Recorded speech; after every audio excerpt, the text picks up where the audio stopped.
வந்து பாகியலட்சுமி மேடம் வந்து அப்போதான் எனக்கு அவங்கள பழக்கம். சைக்கியாட்ரிஸ்ட் சைக்காலஜிஸ்ட் அப்படின்னு ரெண்டு பிரிவினர் இருக்காங்க. ஒருத்தங்க வந்து மருந்து மாத்திரை கொடுப்பாங்க, இன்னொருத்தங்க சைக்காலஜிஸ்ட் கவுன்சிலிங் கொடுப்பாங்க. இன்னைக்கு கூட வந்து எல்லா ஹோம்லேயும் கிளினிக்கல் சைக்காலஜிஸ்ட் இருக்காங்களான்னு கேட்டிங்கன்னா கிடையாது. இன்னைக்கு கூட பெரும்பாலான ஹோம்ஸில் கிளினிக்கல் சைக்காலஜிஸ்ட் அவ்வளோவா இல்லை. ஆனால் 2002 வந்து நான் படித்து முடித்த உடனே பாகியலட்சுமி மேடம் வந்து வாங்க எங்கள் ஹோமுக்கு வாங்கன்னு சொல்லிட்டு தான் நான் இங்கே வந்தேன். ஸோ அன்றைக்கே வந்து 2 வகையான வைத்தியத்தையும் அவங்க வந்து கொடுக்குறத ஒரு முனைப்பு வந்து அன்றைக்கி காமிச்சாங்க. எனக்கு ரொம்ப ஆச்சரியமாக இருந்தது. ஏன்னா நான் படித்து முடிச்சுட்டு எனக்கு எங்கே வேலை என்ன ஏது ஒன்றுமே புரியாதது, நான் என்ன வேலை பண்ண போகிறேன்றது மருத்துவமனைகளுக்கும் தெரியாது. என்ன பண்ணுவீங்க ஏது பண்ணுவீங்கன்னு தான் கேட்டிருந்தாங்க. அப்போ அவேர்னஸ் கிடையாது. ஆனால் அப்போ வந்து இங்கே இருக்கிற ஹோமில் வந்து எனக்கு கூப்பிட்டு அப்போ மந்த்லி ஒன்ஸ் அப்படி வந்து நான் பேஷண்ட்ஸ்லாம் பார்ப்பேன். மீனா வந்து ஒரு சின்ன பொண்ணாக இருந்தாங்க. அப்போ மீனா வந்து எப்போ பார்த்தாலும் ஒரு பரபரப்பாக இருப்பாங்க. டென்ஷன் பேருவழி மாதிரி தெரியும். அங்கே ஓடுவாங்க இங்கே ஓடுவாங்க. அப்பவும் அப்படிதான் ஏதாவது ஒன்று பண்ணணும் ஏதாவது ஒன்று பண்ணணும்ட்டு இது பண்ணுவாங்க. அங்கே பேஷண்ட்ஸ்க்கு வந்து இந்த இதெல்லாம் பண்ணுங்க, இவங்களோட இப்படி பேசுங்க, நீங்கள் ஒன்றும் பெருசாக எதுவும் தெரப்பிலாம் நீங்கள் வந்து பண்ணணும்னா ரொம்ப யோசிக்க வேணாம், அவங்களோட கொஞ்சம் டைம் ஸ்பெண்ட் பண்ணுங்க, அவங்களோட பர்சனலாக நீங்கள் பிரயாணம் பண்ணுங்க. ஸோ எல்லாமே வந்து கரெக்டாக பண்ணி வைப்பாங்க. வரும்போது ஒவ்வொருத்தரோட ஃபைல்லையும் வந்து ஆர்கனைஸ் பண்ணி வச்சுருப்பாங்க. ஃபைலில் வந்து இன்ஃபர்மேஷன்ஸ் இருக்கும். ஒவ்வொரு பேஷண்ட்டுக்கும் அந்த ஒரு 1 மந்த் என்ன நடந்தது இல்லை ஒரு 2 மாதம் என்ன நடந்ததுன்ற அந்த அப்டேட்ஸ் வந்து கரெக்டாக கொடுப்பாங்க. அப்போ வந்து பிஎஸ்சி சைக்காலஜி கரஸ்ல படிச்சுட்டு இருந்தாங்கன்னு நினைக்கிறேன். முடிச்சிட்டீங்க? ஓகே. ஸோ அப்போவும் என்கிட்ட கேட்டாங்க, இன்னும் மேலே படிக்கணும் அப்படிலான்ற அந்த ஒரு ஆர்வம் கூட வெளிப்படுத்தினாங்க. ஆனால் ஒரு சைக்காலஜிஸ்டாக அவங்க வந்து இங்கே வந்து ஃபங்க்ஷன் ஆகிட்டு இருந்தாங்கன்றது வந்து நான் கண்கூடாக நிறைய பார்த்தேன். அன்னிலேருந்து இன்னி வரைக்கும் நான் வந்து ஏதோ ஒரு விதத்தில் இந்த ஹோமோட நான் தொடர்பில் தான் இருக்கேன். மருத்துவர் முருகப்பன் சாரும் இந்த ஹோமோட தொடர்பில் தான் இருக்காங்க. ஏன்னா இங்கே வர்றது வந்து லேசப்பட்ட விஷயம் இல்லை. இன்னைக்கு கூட நான் வந்து ஒரு 2.5 மணி நேரம் இங்கே வந்து சேர்றதுக்கு. ஸோ அப்போவும் நாங்கள் வந்து வந்துட்டு இருந்தோம். முருகப்பன் டாக்டர் இவ்வளோ இந்த ஏஜ்லேயே அவர் இங்கே வராருன்றது ஒரு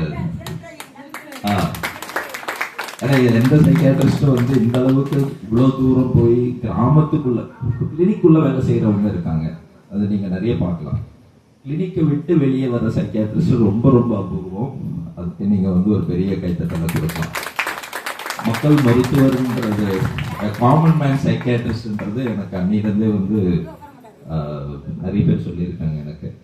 ஸோ வந்து ரொம்ப மகிழ்ச்சி. இந்த ஒரு டீமோட நான் வந்து போகிறது வந்து ரொம்ப மகிழ்ச்சி. நான் நிறைய பேர் இங்கே அனுப்பியிருக்கேன். ஒவ்வொருத்தரும் வந்து நல்ல ஃபீட்பேக்ஸ் கொடுத்துருக்காங்க. கிளைண்ட்ஸ் ஆகட்டும், கிளைண்ட வேண்டப்பட்டவங்களாகட்டும், எல்லாருமே ஒரு நல்ல ஃபீட்பேக். இங்கே வரும்போது வந்து நம்ம வந்து ஒரு ஹோட்டல் சாப்பாடு மாதிரிலாம் இருக்காது, வீட்டு சாப்பாடு தான் நிறைய. நான் வந்து டாக்டர் கூட கேட்டாங்க, நான் ஒரு ஹாஸ்பிட்டல் நடத்திட்டு இருக்கேன், 5 வருஷத்தில் நான் க்ளோஸ் பண்ணிட்டேன். சார் கேட்டார் ஏன் க்ளோஸ் பண்ணாங்கன்ட்டு. நான் சொன்னேன் என்னால் முடியல, என் மனநலமே பாதிக்கிற மாதிரி இருந்தது, அதனால நான் க்ளோஸ் பண்ணிட்டேன். ஏன்னா எனக்கு தெரியும் அது ஒரு ஹாஸ்பிட்டல் நடத்துறது வந்து சார் சொன்ன மாதிரி நிறைய சாக்ரிஃபைஸ் பண்ண வேண்டியது இருக்குது. தூக்கத்தை, உடம்ப, குடும்பத்தை. நான் என் குடும்பத்தோட 5 வருஷம் நான் வந்து சண்டே நான் இல்லை, ஒரு டூர் போனதில்லை, சினிமா போனதில்லை, 5 வருஷம்.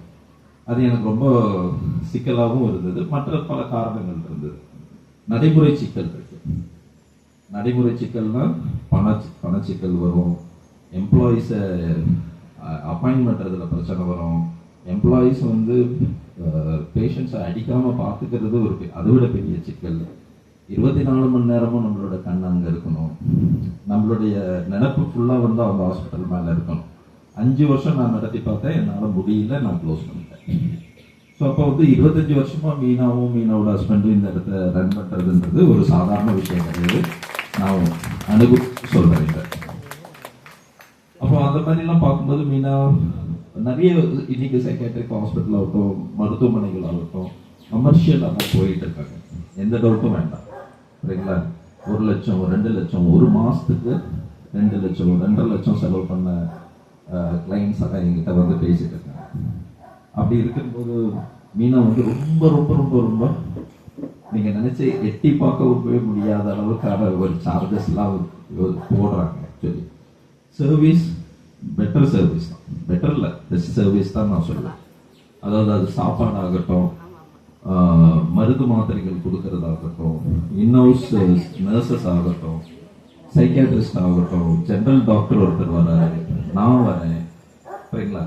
இன்னைக்கு நீங்க எந்த சென்னையில இருக்கிற ஒரு சைக்கியாட்ரிக் இன்பேஷன் செட்டப்ல நீங்க போய் பாத்தீங்கன்னா கிளினிக்கல் சைக்காலஜிஸ்ட் வந்து இருப்பாங்களான்றதே டவுட்டு தான். சில இடங்கள்ல இருப்பாங்களேன்றதே டவுட்டு தான். அப்படி உலக தரத்துக்கான ஒரு ட்ரீட்மெண்ட் இங்க கிடைக்குதுன்றதுல வந்து நான் வந்து சொல்லிக்க வந்து பெருமைப்படுறேன். அதுவும் சென்னையில இல்லை, உள்ள ஒரு குக்கிராமத்துக்குள்ள அத்தனை பேரையும் வந்து இங்க வந்து ஒருங்கிணைச்சு இங்க கூட்டிட்டு வர்றது அவ்வளவு சாதாரண விஷயம். ஏன்னா இங்க வர வைக்கிறது வந்து எனக்கு வந்து கால் பண்ணுவாங்க, 10 நாளைக்கு முன்னாடி ஒரு கால் பண்ணுவாங்க, 2 நாளைக்கு முன்னாடி ஒரு கால் பண்ணுவாங்க. அன்னைக்கு கால் பண்ணி என்ன சாப்பாடு வேணும்னு கேட்பாங்க. ஒரு ஒரு அம்மா மாதிரி எனக்கும் வந்து இங்க வந்து என்னோட ரொம்ப சென்னை வாழ்க்கையிலேருந்து ஒரு பிரேக் வேணும்னா சரி மீனாவோட ஹோமுக்கு போயிட்டு கொஞ்சம் ரிலாக்ஸ் பண்ணிட்டு வரலாம், இங்கே இந்த இடம்லாம் கொஞ்சம் சுற்றி பார்த்துட்டு சாப்பிட்ட பிறகு இங்கெல்லாம் உங்களோட சப்போட்டா மரம்லாம் கொஞ்சம் பார்த்துட்டு நான் இங்கே கொஞ்சம் ரிலாக்ஸ் பண்ண வருவேன். ப்ளஸ் மீனாவும் வந்து சாப்பாடு விஷயத்தில் நீங்கள் சொல்லவே வேணாம், அவங்க சமைக்க தெரியாதுன்னு வேறு சொல்லிட்டு இருந்தாங்க. அப்படிலாம் கிடையாது, ரொம்ப அழகாக என்னை கவனிச்சுக்கிட்டு கேட்பாங்க, என்னென்ன வேணும்னு கேட்டு நம்ம வாயிலிருந்து வாங்கி அதை விஷயங்கள் எல்லாம் இங்கே செஞ்சு வைப்பாங்க. ஸோ ரொம்ப சந்தோஷம் எனக்கு இங்கே இந்த ஒரு இதில். ஏன்னா நேற்று கூட நான் என்னோட ஸ்டூடெண்ட்ஸ் எல்லாம் வாங்கன்னு தான் நான் சொன்னேன். இவ்வளோ தூரம்னும் போது நிறைய பேர் வரல. இவ்வளோ தூரமா, ஐயோ சண்டே இவ்வளோ தூரமா, இப்போ எனக்கே என் மேலே பெருமையாக தான் இருந்தது. சண்டே இவ்வளோ தூரமாக இருந்தாலும் நான் வர்றதுக்கு நான் ரெடி தான், நான் கண்டிப்பாக வருவேன்றது. அடுத்த தலைமுறையும் வருவாங்கன்னு தான் நான் நம்புறேன். கண்டிப்பாக ஒரு 2-3 பேர் எனக்கு தெரிஞ்சு நல்லா ஆர்வமோடு இருக்காங்க, கண்டிப்பாக நான் கூப்பிட்டுட்டு வரேன் அவங்கள. ஸோ இங்கே வந்து எல்லாருக்கும் நான் என்னோட தாழ்மையான வணக்கத்தை தெரிவிச்சுக்கிறேன். நன்றி.